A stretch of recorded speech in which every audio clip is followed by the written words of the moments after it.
안녕하세요. 네, 윌리엄 리입니다. 미국 사립대학교 입학의 엄청난 연좌제. 네, 이번에는 정치하고 좀 벗어난 이야기를 하죠.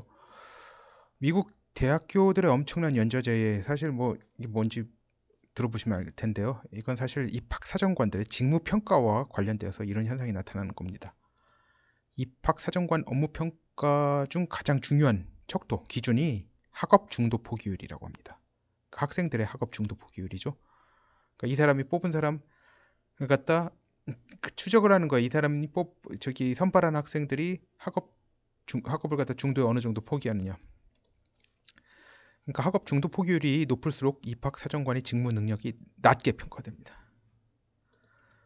그러니까, 이게 그렇죠. 입학 사정관들의 주 업무가 우수한 학생 선발보다는 학업을 중도 포기할 가능성이 가장 그러니까 적은 학생들을 선발하는 것이 되었다고 해도 과언이 아닙니다. 뭐 이러다 보니까 별걸 다 평가 요소로 다 넣는데요. 그 중에서 뭐 출신 고교, 뭐 형제 자매가 해당 학교에 재학하는지 여부 그런 것까지 다 본다고 합니다. 뭐 미국 사립고등학교는 뭐 형이 공부 잘하면 동생은 시험 치지 않고 선발되는 경우가 있어요. 이게 뭐 드문 경우는 아닙니다. 뭐 그렇게 해서 들어간 케이스를 갖다 이제 사람을 만난 적이 있는데요. 형하고 자기를 자꾸 비교해서 힘들었대요.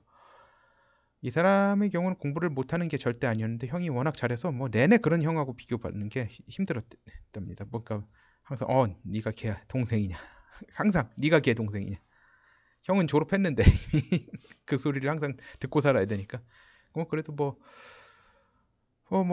잘 극복했더라고요. 그리고 뭐 나름 괜찮은 학교를 갔는데 형만큼 공부를 잘하진 않았지만 그래도 나름 괜찮은 학교 가고 거기서 적응 잘하고 졸업했습니다.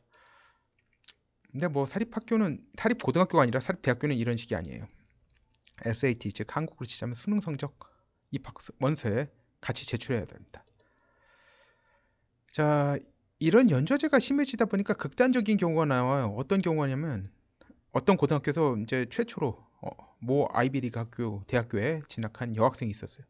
근데 그 학생이 워낙 무리를 일으키고 학업을 중도 포기하는 바람에 그 고등학교 출신들은 이제 그 후에 이제 그 대학교 진학이 상당히 어려워졌다고요.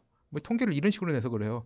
만약 그때 뭐 처음 들어가는 사람이 그냥 5명이 한꺼번에 처음 들어갔는데 그 중에서 한 명 탈락하면 이제 중도 탈락률이 20%가 되는데 이게 딱 한 명 들어간 거예요. 한 명 들어가니까 그 사람이 탈락하니까 100%가 된 거예요. 이거 좀 약간 부당한 경우인데 이것도 좀 약간 말이 안 되는 경우인데 하여튼 이런 식으로 계속 선발하고 있어요. 뭐 하여튼 입학 사정관은 부당이고 자시고 간에 학업 중도 탈락률을 갖다 줄이는 게 장땡이에요. 지금. 자, 이와는 반대로 선배들이 길 잘 닦아놓으면 역으로 덕을 볼 수도 있어요. 해당 학교 출신 학업 중도 포기율이 낮으면 그 고등학교 출신의 해당 대학교 합격률이 올라간다고 보면 됩니다. 그러니까 합격률이 올라간다기보다 유리하다고 보면 되는 거예요. 그리고 뭐 형이 다닌 대학교에 지원하면 뭐 이건 장학금 받을 가능성이 더 높아지고요. 뭐 사립대학교예요. 네. 모든 사립대학교가 다 그런 거 아니에요. 그러니까 기준이 각 학교마다 다릅니다. 그런데 이제 이런 기준을 갖다 보통 적용하는 학교도 있어요. 근데 앞에 고등학교 출신, 그러니까 무슨 고등학교 출신이냐 그거는 많은 학교가 이제 본다고 해요.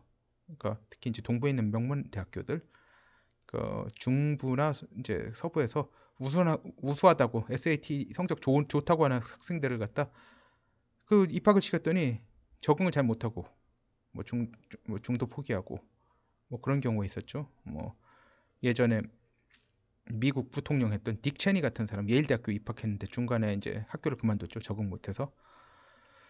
자, 같은 성적은 물론이고 자, 이거 형이 다니는 대학교에 지원하면 이제 장학금 받을 가능성이 높아지는 거. 그러니까 같은 성적은 물론이고 성적 높은 사람을 제치고 장학금 취득하는 경우도 있다고 해요. 그리고 이건 연좌제하고 상관없는 이야기인데요. 여러 학교를 지원하고 합격 통지 온 학교들 중 진학할 학교를 고르는 경우가 있죠. 많이 그렇습니다. 뭐 캐나다는 별로 이런 경우가 없는데 미국은 많은 모양이에요. 캐나다는 뭐 이 정도 하려면 뭐 로스쿨, 메디컬 스쿨, 덴탈 스쿨 뭐 그런 데 진학하는 사람들이 보통 이제 이런 식으로 고르지만 나머지 학부는 이런 식으로까지 하지 않습니다. 이제 어느 학교는 그래서 이제 자기 학교 안전빵으로 합격해놓고 다른 곳 합격되면 등록 안 할 것 같은 학생을 걸러내는 시스템을 마련해서 시행 중이라는데 어떤 식으로 하는지 몰라요. 그런데 이러다 보니까 하위에 SAT 성적이 낮은 사람이 오히려 합격하는, 위인 사람은 불합격하는데, 그런 경우도 흔히 생긴다고 그래요. 자, 근데 하여튼간 모든 대학교가 재학 중 성적을 잘 받기가 어렵고요. 대학교의 학력 평가가 공정하기 때문에 이런 일이 일어나도 공정성이 의심되지 않는 것 같습니다. 자, 제가 다시 말씀드리지만 이건 주립대학교가 아닌 사립대학교에 한정된 거고 미국에서만 그런 거예요. 그리고 이제 미국 각 사립학교도 다 기준이 달라요. 하여튼간.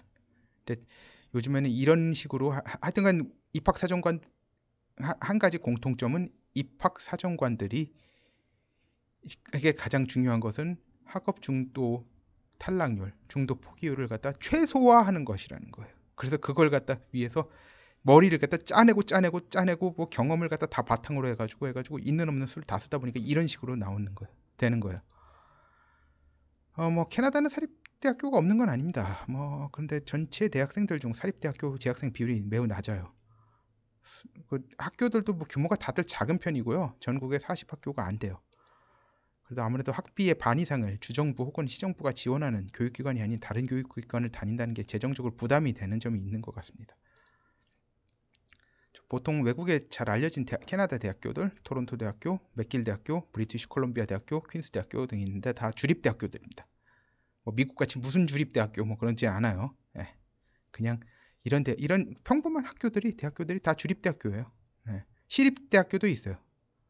예, 저기 뭐 시립 전문학교도 있고 그러니까 전문학교 요즘에는 뭐 전문학교는 말을 안 쓰죠. 예. 근데 이제 캐나다는 이제 2년제, 3년제 직업학교, 그러니까 전문학교 그런데도 대부분 주립 아니면 시립이에요. 시립 그러니까 주립이 대부분이고요. 어쩌다 시립 하나 있고 그렇습니다. 자, 연방정부 소속 대학교로는 뭐 육해공군 장교를 양성하는 왕립군사 아카데미, 연방경찰 간부를 양성하는 RCMP 아카데미가 있습니다. 이 두 학교는 학비가 전액 무료입니다. 예, 한국인들도 이제 많이 자녀들을 보내고 싶어하는 학교죠. 뭐 캐나다 대학교 설명하다 좀 옆으로 빠졌네요. 아무튼 이런 식으로 생각하면 나라 경제 망친 대통령 둘을 배출한 경남고는 더 이상 대통령 후보 내면 안 되는 거 아닌가 하는 생각도 하게 됩니다. 뭐 농담입니다. 네, 감사합니다.